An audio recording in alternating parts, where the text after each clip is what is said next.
The Department of Languages, Literature and Communication present children press coverage of the relation between diet and mental health.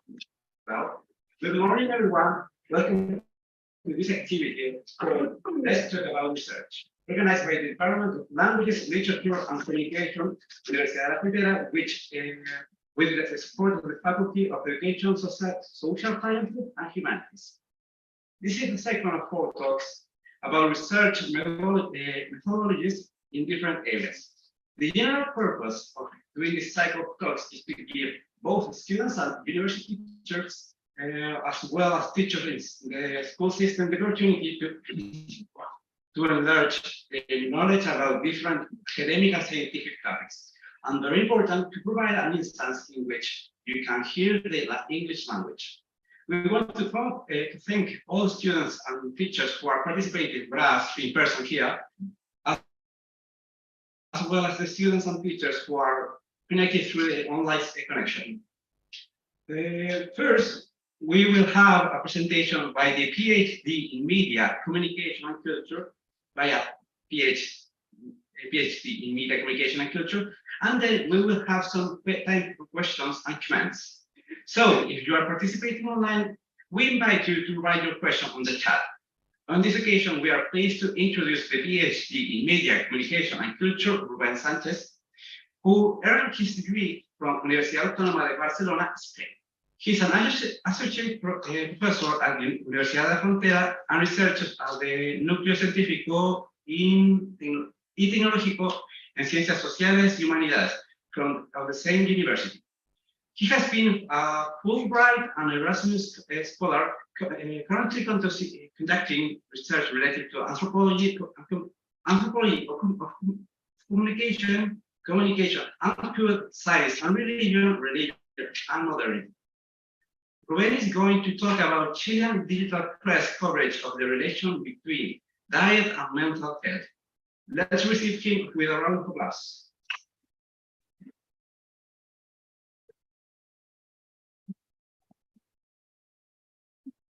Hey, good morning. It's good to be here. Thank you for inviting me. I would like to thank as well the department for doing this series of talks. And I'm delighted to be here with you all and to have the opportunity to share a little bit of my research that in this case I have done with several colleagues of here at the Universidad de la Frontera, and as well with one from Argentina. If you excuse me, I would like to get some water ready, because I will need it.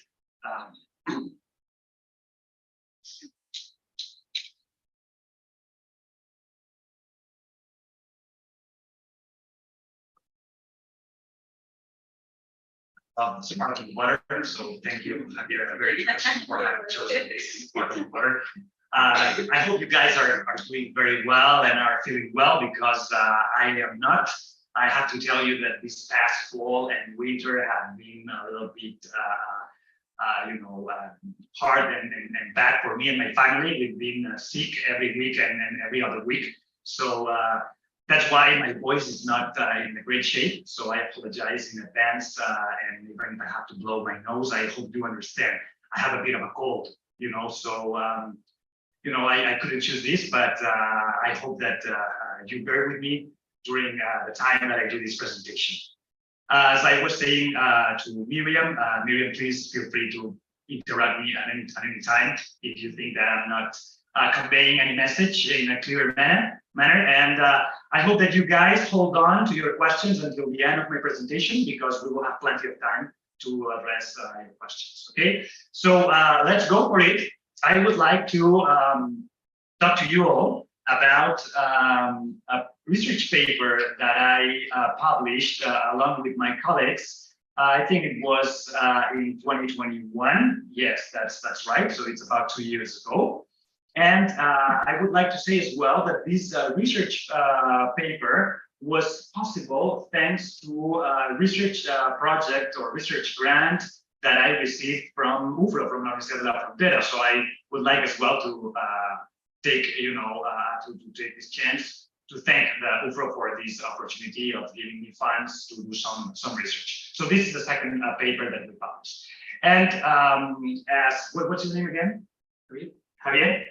Yeah, so as Javier was saying, I'm going to talk about this paper called Chilean Digital Press Coverage of the Relation Between Diet and Mental Health. So what is it that we're talking about today? Well, we are looking at several digital newspapers, Chilean digital newspapers, and we are asking a question to them, right? The question is, hey guys, are you or not talking about the relation between diet and mental health.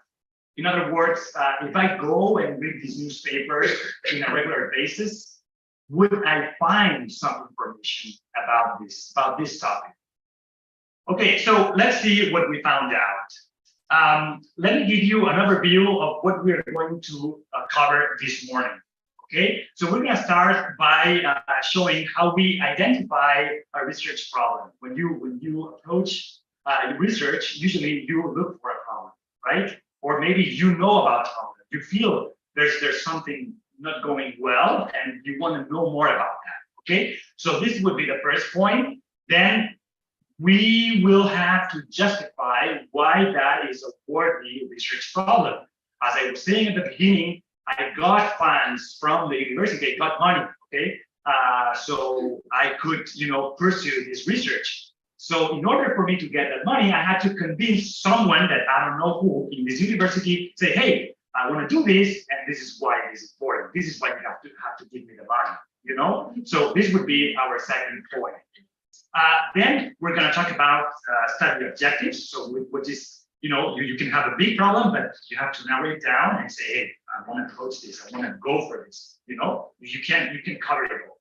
As they say in Spanish, el que mucho abarca, poco aprieta, right? So I don't know how to say that in English. I apologize for that, but you know what I mean. And this is why we're gonna, look at this. Then we're gonna go with the methodology. Methodology is a word that I think it comes from Greek, and what it actually means, it means, the way, the path, the el camino, in Spanish, so the path, the way that you walk, So this is what we're talking about when we're talking about methodology.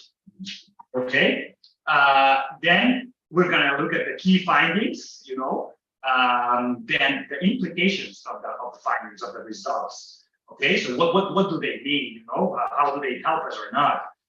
Finally, we were going to present some recommendations, right? Because this is a public issue, and we're going to end up with some conclusion that would be from my side, and finally questions. So that's when you come, and say, hey, I want to know more about this or that, or I didn't understand this or that. Let me say that I appreciate very much your questions. I'm looking forward to them. Okay, there's no silly questions for me. Okay, so feel free to ask any questions. Sometimes from silly questions come intelligent questions. So because this is the way we think, the way we work. Okay, something sparks within our mind, and then we come with a brilliant question. Okay, so please just write down your questions, and I'm really looking forward to them, and I appreciate them. So please think of them. And once we're done, just shoot them, okay? So let's start with the identification of the research problem, okay?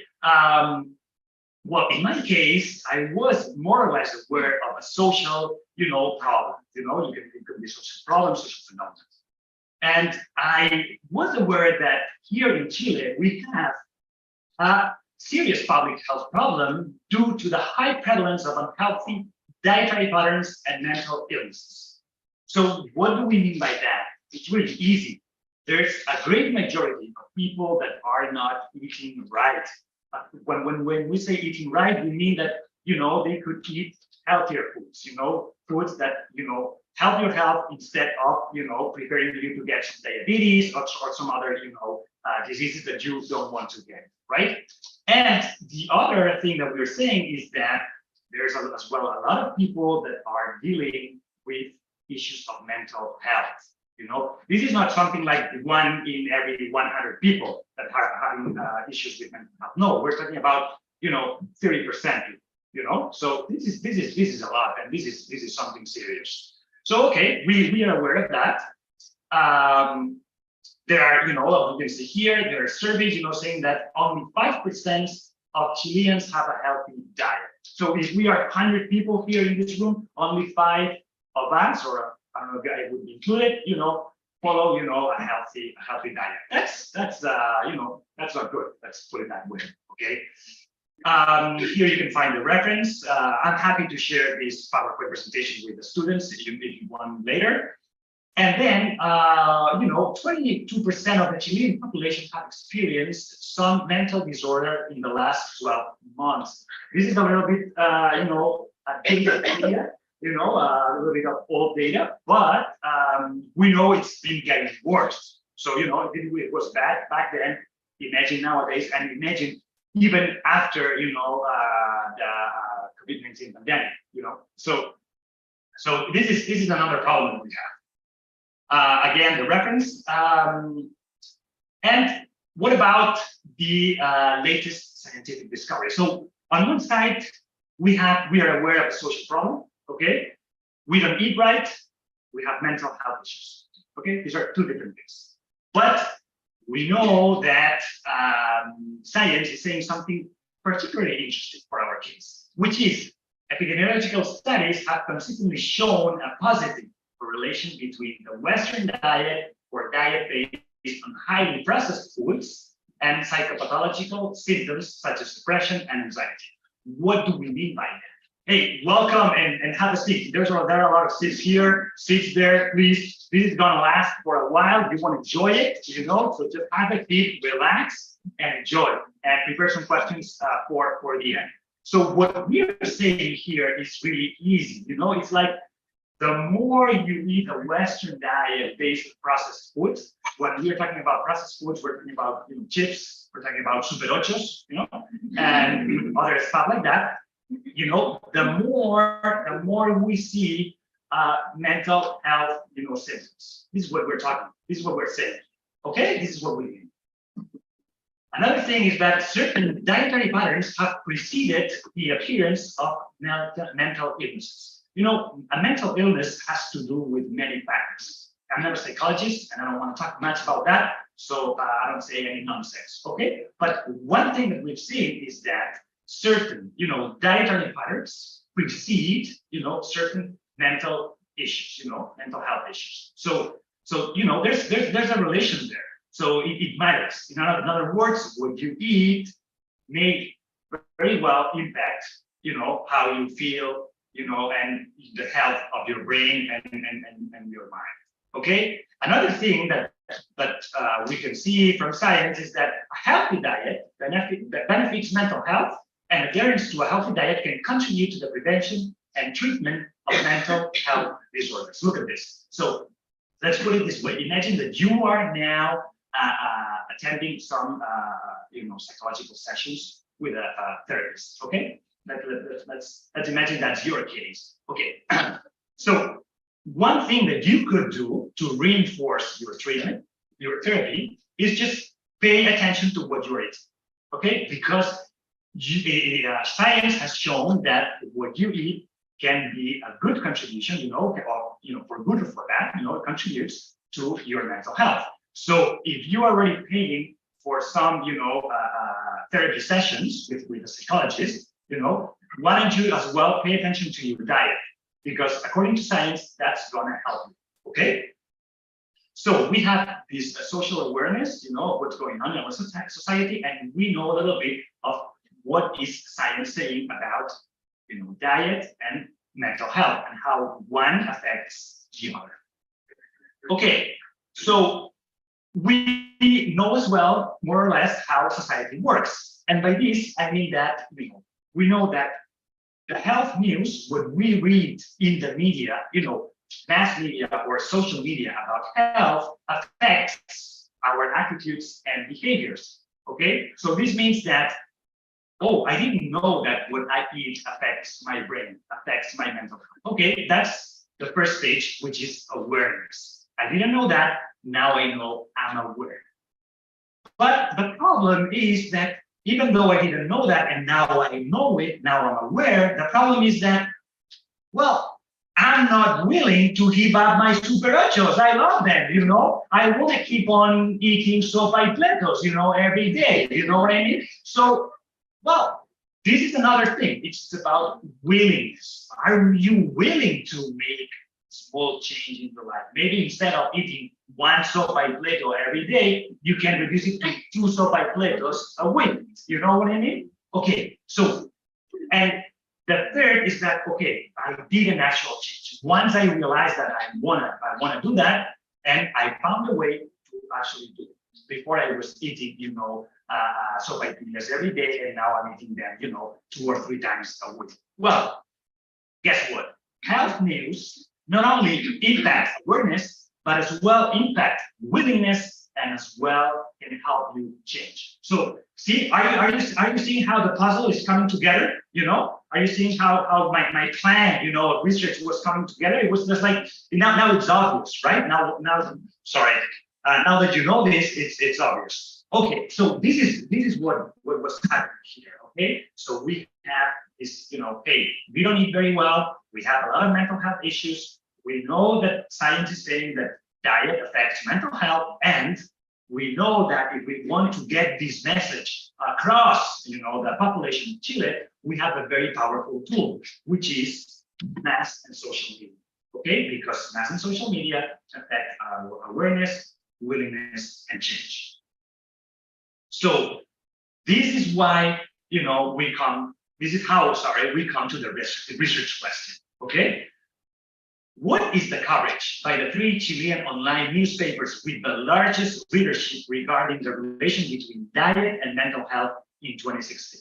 Okay, so I know that usually people, when they go to the internet looking for news about Chile, they usually the majority go to the mall, right? El Mercurio Online, La Tercera, and El Mostrador. Okay, so my question is, are they talking about this or are they not, and how much? Okay, so this is why it's a research question, because we know that these 3 agents have the power to increase awareness, to increase willingness, and to increase change regarding our dietary habits. Okay, are you guys following me? Are you with me or not? Yes? Okay. If you think I'm talking nonsense, just stop me, okay? And just let me know. Okay, good, very good. Let's go on. Okay, so now it's very important to justify this research problem. Okay, so now I think I have a solid research problem, right? But now I have to explain, to the UFRO, say, hey, if it's worth that you give me, a couple of million pesos, to pursue this research, because I will need some help, I will have to buy software, so I can't do it by myself, I just need your help, I need your money, basically, okay? You give me the money, I will deliver the results, So, and UFRA said, okay, but why is this important? I understand your logic, but why is this important? Well, here are, 2 reasons, why this research is important. The first one is that improving the diet of the Chilean population is a public health priority because an unhealthy diet is the leading risk factor for disease, disability, and death in the world.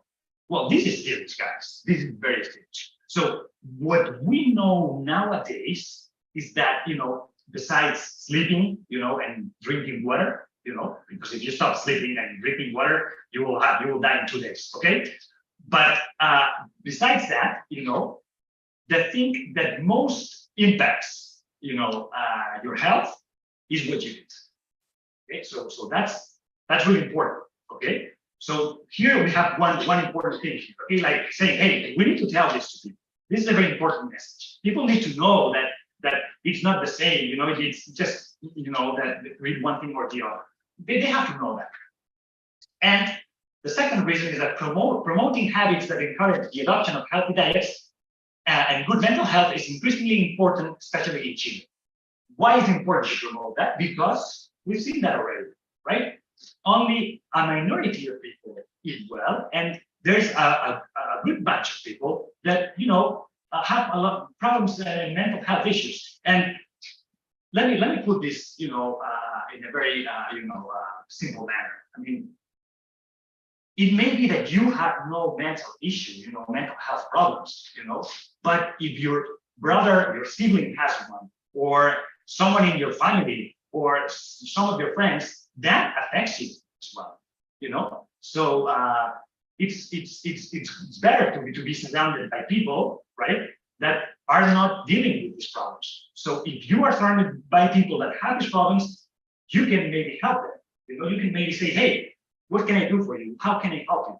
Right? We all like to be good, and we like as well that our loved ones are doing well as well, right? So this is what we're talking about here. So that's why I say that, hey, it's important to know if our class is promoting these things, is promoting these habits, is just, making this knowledge available for everybody. Okay, it's something that is called social responsibility, right? Okay. So as well, we know that the media plays a crucial role in shaping public health agendas and can support or undermine public health objectives and interventions. Okay, so they're saying, hey, looking at what the press is saying is important because of this. They can help us, or even they can go against us. So let's see. Let's look at what they are doing. And finally, the World Health Organization recommends the use of mass media for the dissemination of knowledge about mental health. So okay, I could have just gone to only to this reason, right? Say, hey, the World Health Organization is saying this, but in science, this is not enough. You have to give more and more reasons. It's not just I say, hey, some authority is saying this. No, we want to know by ourselves, right? And I think I could present the reasons why it is important to go with this. Okay, so let's go now to the study objectives. We identified our research problem. We justify it. Okay. Now, how do we go about it? Okay, so yeah, okay, very good. Okay, we're ready to give you the 2 or 3 million pepper that you request. Okay, but now tell us, how are you gonna pursue this research? What are you gonna do? Are you gonna spend these 2 million pesos going to restaurants and bars and clubs, and dancing, and then come out with something, or are you gonna do something serious, right? So I have to now I have to explain it. Okay, so the study objectives are the following.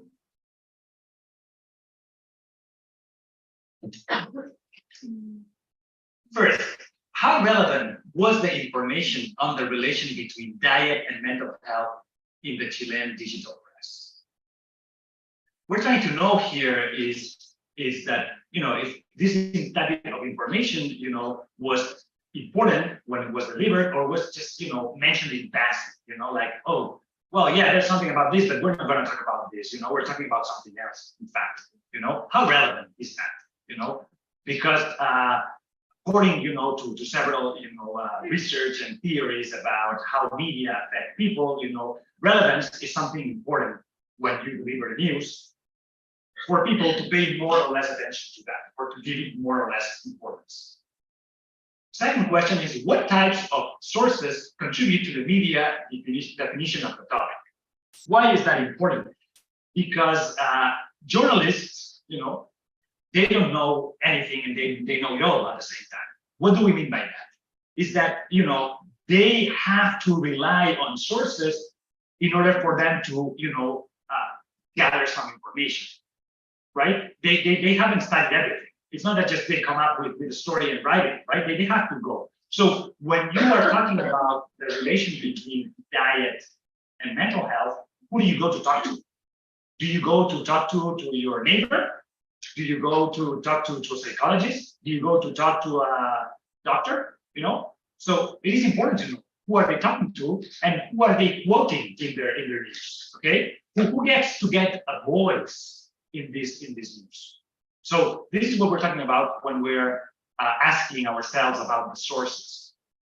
And the third objective is what we want to know. What are the main ways that the media usually frame such articles? Okay, when we say frame, is that, well, reality is so big, and we are so limited that we can only get one perspective of this reality. Okay, we cannot get it all at once. So it's inevitable for us that when we talk about an issue, we talk from our perspective, from a certain perspective. We talk with certain limitations, So we are giving, a frame. And by frame, I would like to do something like this, right? I mean, when I put this here, I see one thing. When I put this there, I see another thing, because I can't see all at once. Okay, so we're trying to know what are more or less the frames that the media uses when talking about this problem, this situation. Okay, and this is very important because according to the frame you use, you can say one thing or another, or think about some things but not think about the others. Okay, we will see more about that during the presentation, and we can as well answer some questions hopefully at the end. Okay, let's move on. Okay, let's go now with the methodology, right? So now we have our study objectives. We want to know, right, about this coverage. We want to see if there's this coverage, and once we find this coverage, once we find the news published that talk about this topic, we want to know, right, how are we going to analyze it? How are we going to know if they are doing a good job or not? So let me start saying that this study analyzed quantitatively a previously constructed corpus of 2,551 news items about food in general published in 2016. Okay, so I already had this from another research project. Okay, so what I did is that, we had this huge amount of news, and that I know they talk about food in general, but not necessarily about diet, not necessarily about mental health, right? But now I need to find if there are some news among them that really talk about the relation between diet and mental health.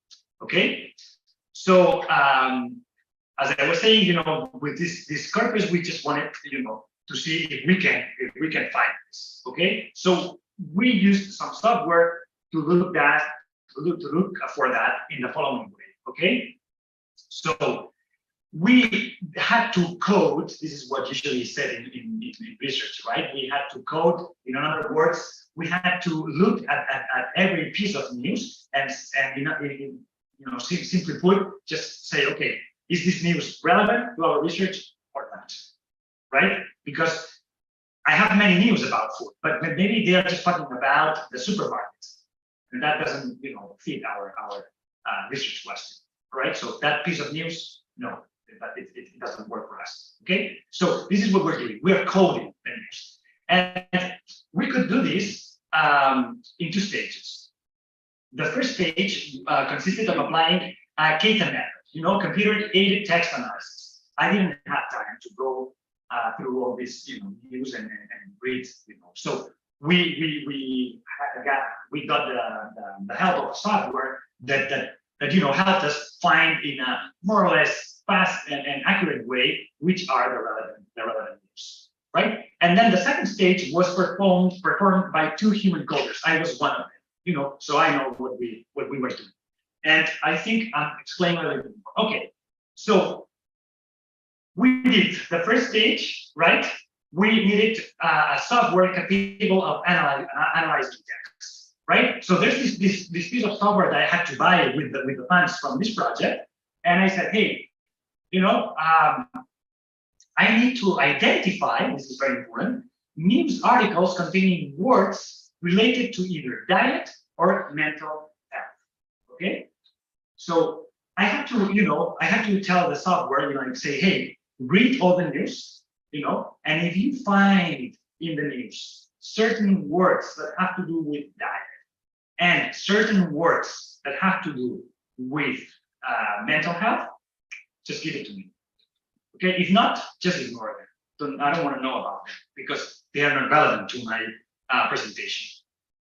So how do we do this? How do we tell the software to do this? We build a dictionary. Okay, so what did I do? Am I a nutritionist? No, I'm not. Am I a psychologist? No, I'm not. So I called one nutritionist that worked here at the Universidad de la Frontera, and I called as well one psychologist that works as well here at the Universidad de la Frontera. And I said to both, hey, I need to prepare a list of words that have to do with the concept of diet, okay? And I need to do another list of words that have to do with the concept of mental health.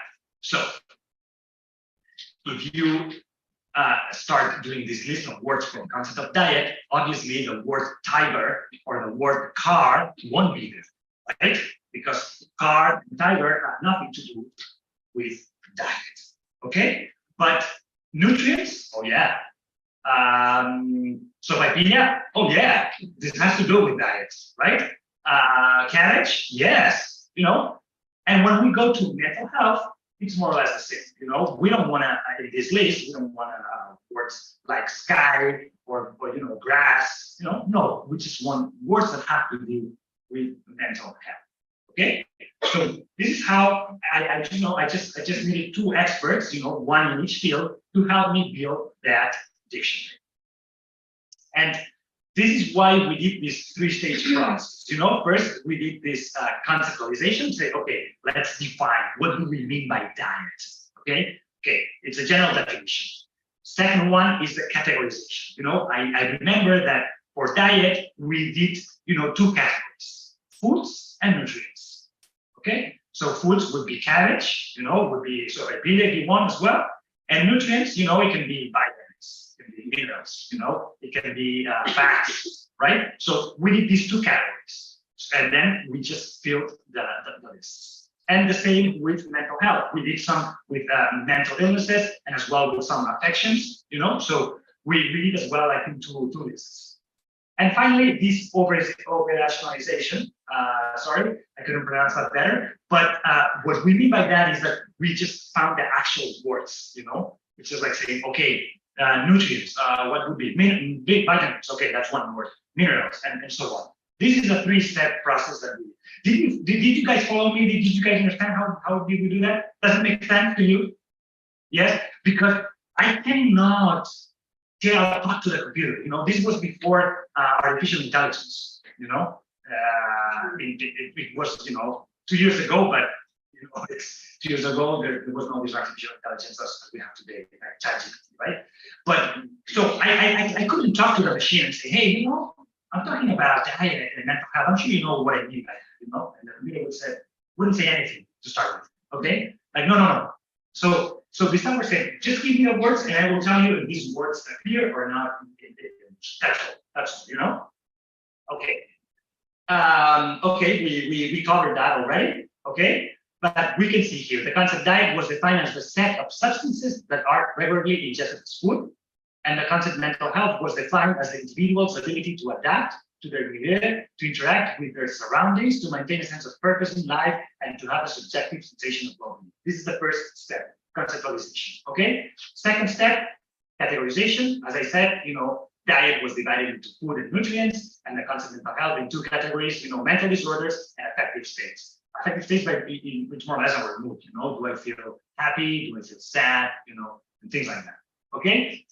And then the operationalization was when we did this ad hoc dictionary. So with this dictionary, the software works that it was instructed to identify the cases. Each news item was a case. Okay, so the cases where there was a co-occurrence. What do we mean by that? What do we mean that for a news to be relevant, it had to have at least one word from the concept diet and one word from the concept mental health. If this piece of news had only one word from the concept of diet, but none from mental health, that was irrelevant. Okay, so this is why this saved us quite a lot of time. Okay, and then once we got the news and we coded, because then I think we got like 400 pieces news, and then we just went manually, right? It was less than 2,500, right? That was a big help. Well, then we had to actually look at the news and analyze the news, right? And well, we wanted to know about these different things. It's not like, okay, I read the news and I go like this, like, I think it's good. And then I read another piece of news and I go like, no, we didn't work like that. We had a set, of criteria, that we wanted to in a way kind of enforce in the news, right? Like saying, hey, this is what we're looking at, and we're gonna, examine, if this is going, this is what's happening in the news or not, right? So we want to know the hierarchy of the topic, the authorship, the sources, the topics, the framing, so this is what we went on trying to do. So when we talk about the hierarchy of the topic, we want to know is that, okay, when news talk about this topic, is this the principal topic and the important topic, or just the secondary topic? Is it the primary topic, or just something that is, well, more or less important but not that important, or simply they just mention it in passing, Okay. Authorship. Who is writing this? It's just news that come from agencies, from the wires, like Associated Press, like Associated Press, from Bloomberg, for instance, or is it something that a certain journalist writes and signs at the end, or is it something that is simply, said, okay, written by La Tercera? She didn't know who wrote this, right? Someone at La Tercera wrote it, probably the one that is doing an internship, right? So, well, this is one important thing. Sources, we already talked about that, right? Who are they quoting? Where are they going to look for this information? Topics, okay? We want to know if the nutrients and foods benefit or are detrimental to mental health, and nutrients in foods benefit, damage the affective or emotional state. These are the topics that we are trying to see which ones. And finally, framing. And here is something that we didn't talk much before, but now we can do a little bit more, okay? We were looking at attribution of responsibility, okay? So remember about the frame, right? So you can talk about this topic and say, hey, you can talk about this topic in a way that makes you feel responsible about it. But you can talk about it in a way that makes the state seem completely responsible about it, Or you can talk about this in a way where everybody has a shared responsibility, which would be more or less a public health, frame, okay? So are we talking about individual responsibility? Are we talking about collective? Like saying, hey, the problem with Super 8s is your problem because you are choosing to buy them. That would be individual responsibility. No, the problem with Super 8s is the industry, because they have the money, they have the knowledge, and they produce this, and they know this is not good for your health, but still they produce it, and they produce it in a very cheap way, and they put it in the supermarket. So when you go to the supermarket, you have no choice. And you just go there, and it's it's the industry who is saying, hey, they are to blame because they are the ones producing this junk food, right? Well, that's another way of framing the story. Okay, so we need to go after the industry, right? Okay, and then the third, the public health would be, hey, it's not either or that. It's like, hey, there's an individual responsibility, there's an industry, but there's the context, right? There are some interests by the industry. They want to make money. They know that you will like it and you will pay for it as well, right? And as well, there are some government trying to make some legislation, and now they added these stamps, right, that you can read in the food labels, right? So, well, we need to think through, and everyone needs to acknowledge their share of the responsibility. Okay, are we doing well with time or not? Okay. So this is more or less what we're going at. Okay. Was this clear? This part of training was clear? Are you guys with me? Are we on the same page? Okay, so let's go to the key findings. When it comes to news frequency and hierarchy, we can say that, well, the kata system, remember the kata with the dictionary that we gave it to the word set, remember, to the software?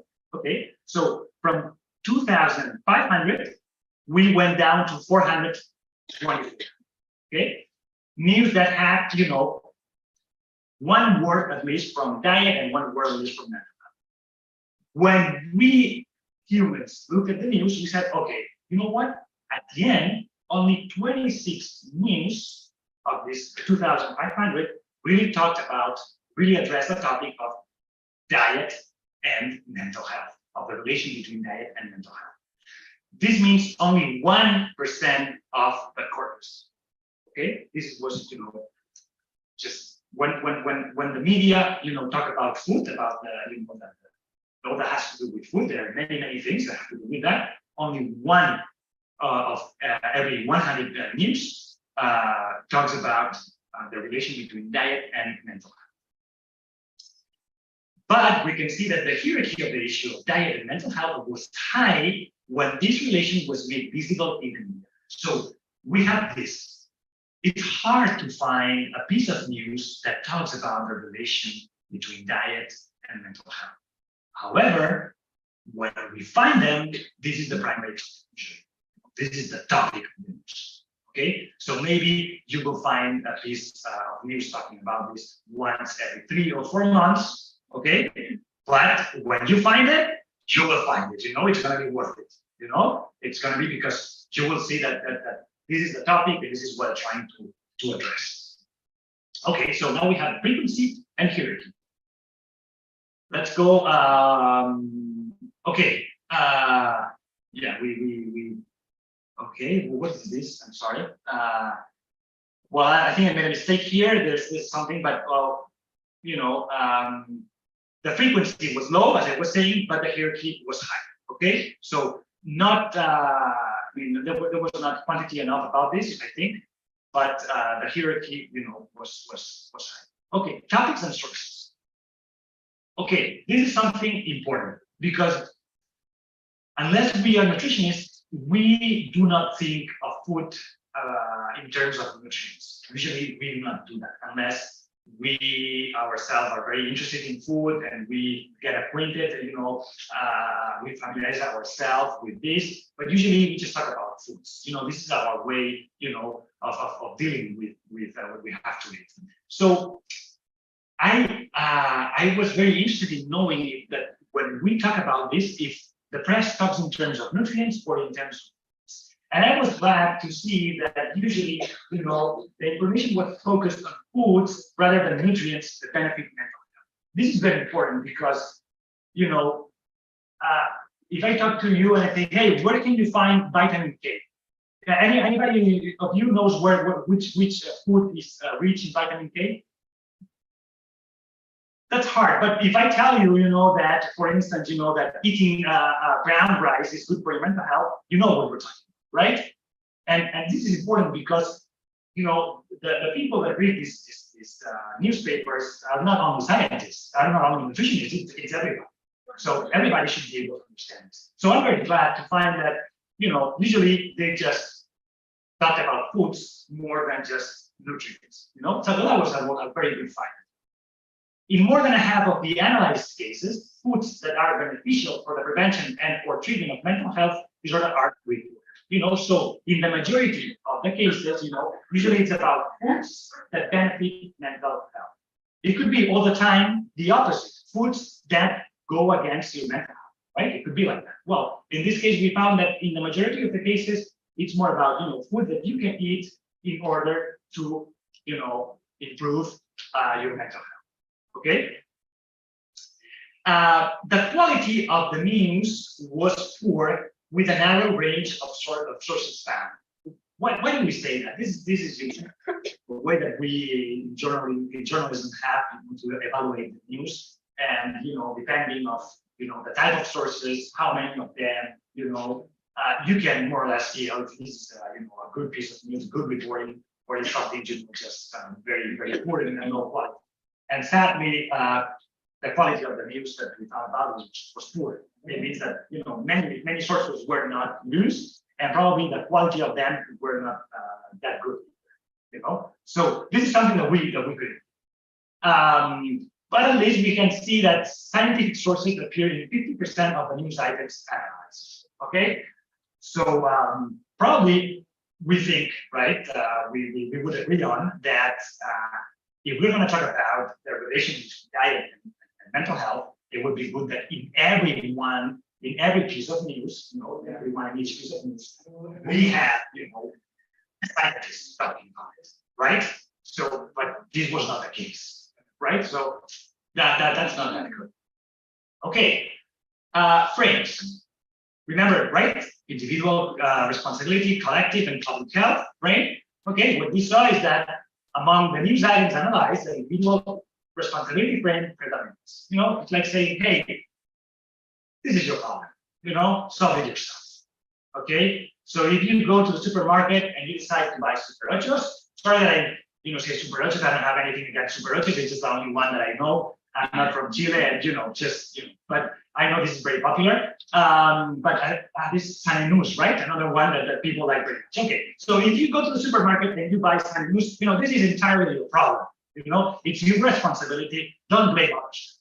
I mean, if you can help yourself, I'm sorry. Okay, this is the majority of the time the frame, the focus was pointed at the finger, right? It was pointed at the way, and hey, this is an individual choice. And this contrasts with the low presence of the collective responsibility frame, right? And sometimes we forget, or in the news we tend to forget that this is something that we do all collectively, and there are many interests competing, right, for our money, for our attention, and so on. And sometimes we could do better, right? It's not just a thing that we ourselves decide, but there are a lot of things that are pushing us to buy a Super Ocho or a San News, like publicity, advertisement, cheap prices, whatever, right? Okay, so this is what we found, and now we have to go to the implications. Okay, so we had our research, we justified it, we had our objectives, we did our analyzing, and we could answer our research questions. Okay, are we done with our research? No. Now the question is, okay, what do these results mean? This is what we're looking at now. Okay, now we have this. What do we do with this? Okay, it's not just simply that, hey, okay, now I did it. I published, here's the result, and I'm gonna go and play PlayStation. No, we're not done yet. Okay, before going to play PlayStation, we have to do a little bit more of hard work. Okay, and we're trying to know, okay, what do we need? Okay, so the implications. Since promoting healthy dietary patterns and mental health through mass media can have a positive impact on the population's attitudes and behaviors, this study highlights the need for improved coverage of the relation between diet and mental health in the Chilean digital press. Okay, so this is kind of a slap in the face of mass media. Okay, saying, hey, see, we've seen this, and you could do better. Your social role is so important that that maybe you need to look at this and maybe try to publish a little bit more about this. Okay, so this is the one of the implications that we find about this. Recommendations. Efforts should be made to increase the relevance and quality of the news related to diet and mental health in the Chilean digital press. This is some homework for the news outlets, right? For the press, for the media. This is for them, right? They should do something about it, to increase the quality of this coverage. For instance, diversifying sources and including a public health frame in the coverage can provide a more comprehensive and accurate representation of the topic. It's not, the same what you publish. This affects us. This affects us as a society. You have a social role, you have a social responsibility, So this is a way, how you could help us, how you could help society, make your job better, right? We are complaining about, the teachers, that they don't do their job. Okay, media, you're not doing your job better. Okay, so do your job better, right? You can do it better, right? Invest more money, train your journalists, do whatever you have to do. But you can have better coverage. Okay. Collaboration between media outlets, researchers, and public health organizations can help improve the dissemination of knowledge about mental health and healthy dietary patterns. Well, this is a critique as well to us, to us scientists and to Universidad de la Frontera if you want, but to the university in Chile in general. Okay, it's like, hey, well, maybe media outlets find that when they want to write about these topics, they call a scientist, and the scientist says, hey, no, I don't have time. And they call another scientist and say, no, I don't have time. And then the media goes, okay, nobody wants to talk to me, so I'm going to write it about it. Anyway, this is what I have here. Or maybe from the university, we need to be more active. We need to be proactive and say to the media, hey, we just published this research, and it's about this important topic for this and this reason. Would you like to write a piece of news about that? I can help you with that. Maybe we could do that. Okay, so this is something that we all need to acknowledge, and everybody needs to, understand their shared responsibility and act on it. Okay, so this is something that is talking to me as a researcher and saying, hey, Ruben, are you really doing something about it? Are you talking to the press about it? When we publish something. Okay, so some self-critique is always very good and necessary. Okay, conclusion. By improving the quality and relevance of news related to diet and mental health, the Chilean digital press can contribute to addressing the public health challenges faced by the country. So this is a very important conclusion. When we're talking about public health, it's not only something that relies, on state or on the universities. The media have a very important role on public health, and they can do something. So we as a society, we need to find a way to make sure that the media is going, in the same way that we would like it, to go, right? It's just helping, us increase our awareness, our willingness, and help us make a change in the case we need it in order to get better diet habits. Okay, so that would be the conclusion, and I think now comes the best time, and it's time for questions. Okay, so here I am, and if you ask a very hard question, I will just run away. Okay, so please let me see if we can have some questions. I will give you 30 seconds while I do some work. Okay. Oh, we have a mic there. That's awesome. Thank you so much. Yes. So you can ask some questions.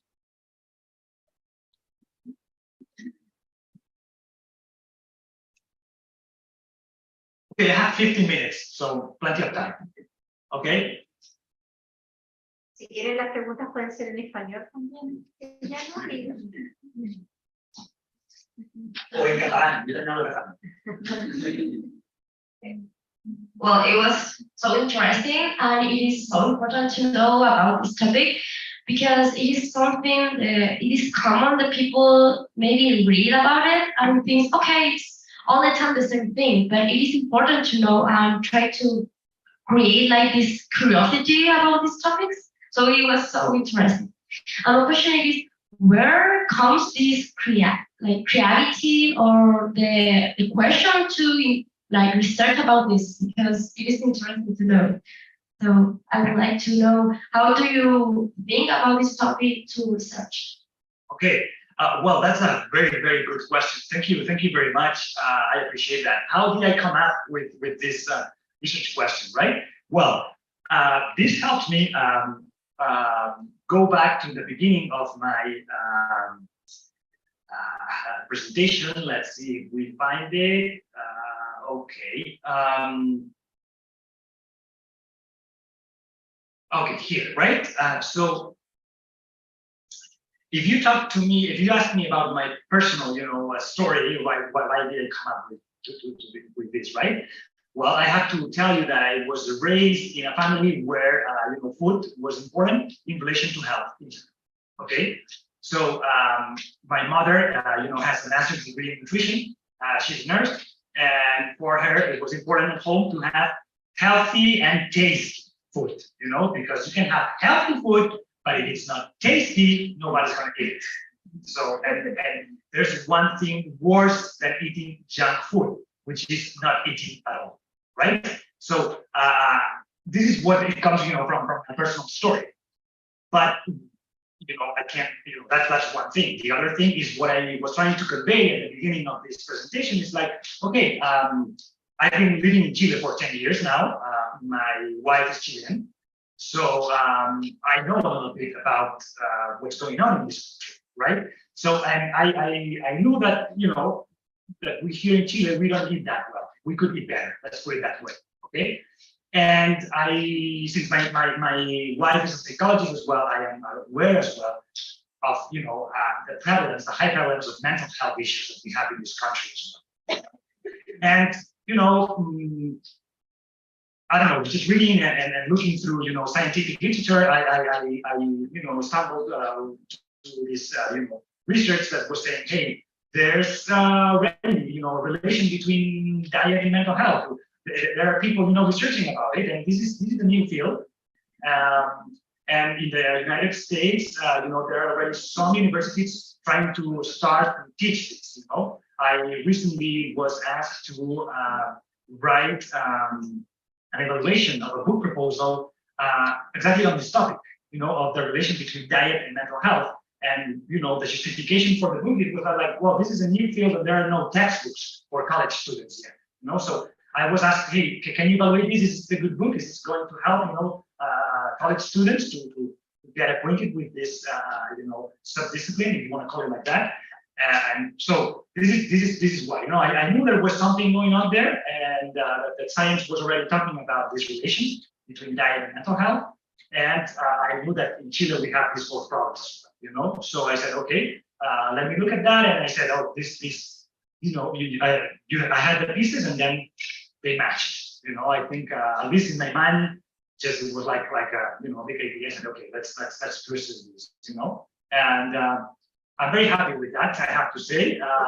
But I don't know, maybe you can help me improve that in the future, And you can now help me understand what I can do good enough, So thank you very much for your question. I hope I answered that. If not, I can. Okay, I'll go. Okay, more questions, please. Yes, here. Thank you. Hi. Hi. I want to ask you, why did you choose news for the research and not books or something else like Instagram? Well, that's a very, very good question. In science, and this is something I try to teach to my students in postgrad, right? My graduate students that are doing masters or a PhD, is that one thing is what you would like to do. The other thing is what you can actually do. Okay. As you could see, this is something that I did, but I have already, a corpus of so a set of news, that I had already from another research effort. Okay, so I have this data, and when you have some set of data, you can say, okay, what questions can I ask this data? Okay, because if I had to, go to Facebook, Instagram, or something, looking for posts or reels or whatever. I'm not in Instagram and all this. I'm sorry about that. But if you go there and find them, this is a whole lot of work, because you have to find them and all this and collect them, and it's not that easy. In this case, I had already the set of data, and I had already asked this data some other questions, and now I said, okay, I'm going to ask these questions, because a very important part of the research process is already done, So now I need to take. That's one reason. That's the practical reason. Okay. The other reason is that, as I was saying, there's a lot of theory saying that mass media have an impact in our attitudes and behaviors. Okay. So I know that probably in your generation you maybe don't even know what all is. Okay. Or you don't read La Tercera, maybe you don't read, I understand that very well. Maybe you get some of their news through Facebook or on Instagram, whatever you guys use, right? But there's still, a lot of population, that still use mass media, right? That still go to the internet to get, So they still have an impact, and so I think it was justified enough. as you are very well saying and pointing, it would be good to look at social media and say and see what they're doing. And the reasoning behind this is why it would be more or less the same. Okay, because that's why they call them influencers, right? Because they have an impact and influence on people. So that's something that we could do as well. That we could do. It's a very good idea. But in my case, it was practical reason and there's a theoretical reason. I had already that data, and I know that this media have an impact on society. Maybe not to your generation, but maybe to your parents and grandparents. Okay. Thank you. More questions?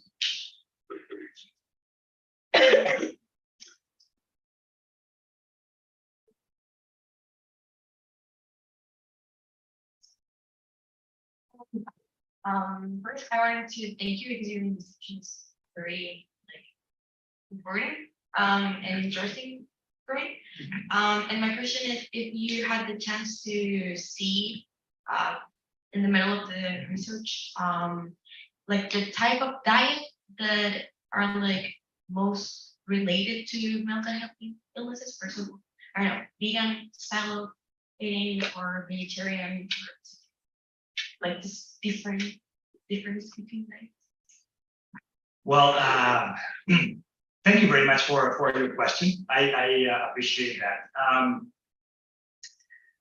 Since this is going to stay online, I need to be very careful with what I say. Okay, and, this is a public, space, a public forum, and I need to say as well that I'm not a nutritionist, right? And so I could get in trouble with what I say. Okay, so if we talked, privately, I could tell you something, but here in public, I will try to, tell you this. So, being clear that I'm not your nutritionist, and that what I'm going to say, you shouldn't take it as as your advice. You should follow it just because I say it. Okay. Having said that, and I'm not trying to, talking on behalf of the the scientific community that works on these issues. What I think it would be safe to say is that the less junk food you eat, the better. This is what I understand, right? If you can eat whole grains, better than if you eat just grains. So by this I mean, if you can eat whole wheat bread, much better than just wheat bread and just white bread. That's always better. There are good scientific reasons for that. And if you can eat fiber, fruits and vegetables in this, that would be very good. And nuts as well, right? We're talking about walnuts, we're talking about almonds and all this, that those are very, very good as well. These are the type of diets that are usually better for many reasons, for your health in general, and of course they can contribute to your mental health. There's this journalist from the US called Michael Pollan, and I think that he gives this advice. And he says something like, he says like eat foods, and by that he means things that your grandma would recommend, because there are some processed things, super processed things, ultra processed that they call it now, that you go to your grandma and they're saying, well, what is this? Is this food? I didn't know. I thought it was for the cat or something, not too much, right? Not too much, food, not too much, right? And the other thing that he says, I don't remember now, but if you go to the internet and you just write Michael Pollan, and his advice on food, you'll read it. So it's just an easy way to yes, eat food, not too much, and mostly plants. This is the third. And this is something that he said after doing a lot of research on food. He's been reading about food for a long time, and so he said hey, after talking to scientists and reviewing the evidence and all this, I can put it simply in these 3 words. Eat food, so no junk food, no ultra processed foods and all this thing, not too much, right? And then mostly plants, plant-based foods, right? We have a lot of plant-based foods, you have grains, you have nuts, you have vegetables, you have fruits, right? There's a lot that you can eat. You have fungi as well, So this is something, okay? But you can have as well leverage, I think it's English, right? So this is something that you could do. So if your plate can be full of mostly plant and diet, because I have to say as well that you can follow a vegan diet or a vegetarian diet thinking that it's healthier for you, but if you don't follow a right diet, a diet that has different foods, and the right variety and the right amount of them, it can be worse for you than just eating a regular diet with meat and fish. Okay, so my recommendation is that you look for reliable sources. Not just go to the internet and just follow any influencer on this. This is serious.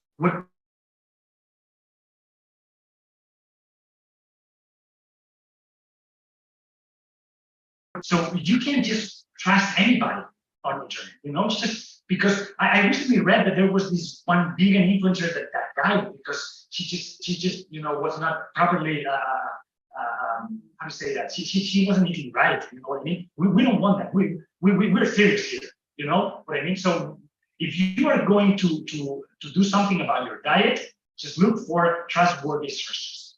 Okay?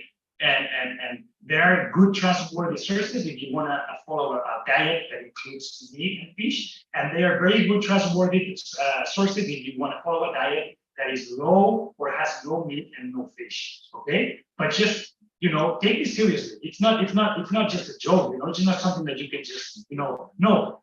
As I said, it has an important impact on your general health and as well on your mental health, as we've seen today. Okay, I hope I could answer your question. And I would like to repeat, I'm not a nutritionist, okay? So don't do this at home, right? Okay? Okay, more questions. Here, we have another question here. Thank you very much. I really appreciate your questions. Thank you. This means that you guys were listening. Thank you very much.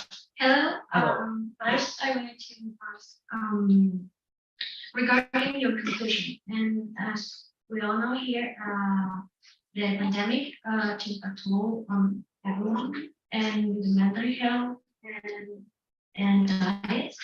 Do you think that media outlets went backwards after what we saw in the pandemic, or they are supporting better regarding this topic? Well, I imagine that you are asking about mass media, right? I honestly don't know. I mean, I could give you an opinion. I can give you an impression, right? Yeah, that's what I wanted to ask your opinion. The problem is that again, this is public. This is going to stay on YouTube, and I don't have data to support my impression. So if I said, let's say I said they have come backwards, they could just criticize me and say, hey, well, why are you saying that? What are your data supporting? I can't do that. I don't know. I mean, I can't give you an answer to that because I haven't studied that. But it would be a very worthy research question, right? I mean, I take that as a very good research question. That like, hey, are we doing better since 2016, especially after the pandemic, or are we doing worse? What I can tell you is that the interest in information regarding diet, nutrition, and health has been increasing in the last years. And this is something that I was saying as well in my research paper, right? So hey, people, they want to know about this. So either you give them this information or they're going to go somewhere else and find it, and we don't know if that information is that good or not, I mean, we usually think about fake news in terms of politics, right? But there are many fake news in terms of diet as well, So why don't we do something about that? Well, I don't know, I'm just trying to say, hey, diet is important, and because it's not only about your mental health, it has as well a lot of ecological and political implications there. We are not taught that in school. Okay, but this is true. What you eat matters not only to your health, but matters, to the people that surround you, to the animals that surround you, to the planet. So a lot of the deforestation that is going on in the Amazonas, right, as far as I know, has to do with having more space for cows. And it's not that we want cows to just go and graze them, right? We want cows to eat them. So see, there are a lot of implications here, and I think that the research question is very valuable and very good. So I can only thank you for that research question. Time is up? Okay, so it was a pleasure. Thank you very much for being here.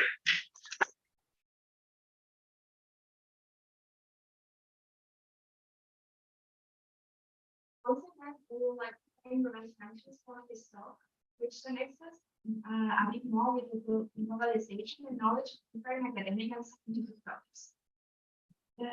So now, and because your opinion about this activity is very important to us, we want to ask you to help us improve the organization of the future talks. So please answer only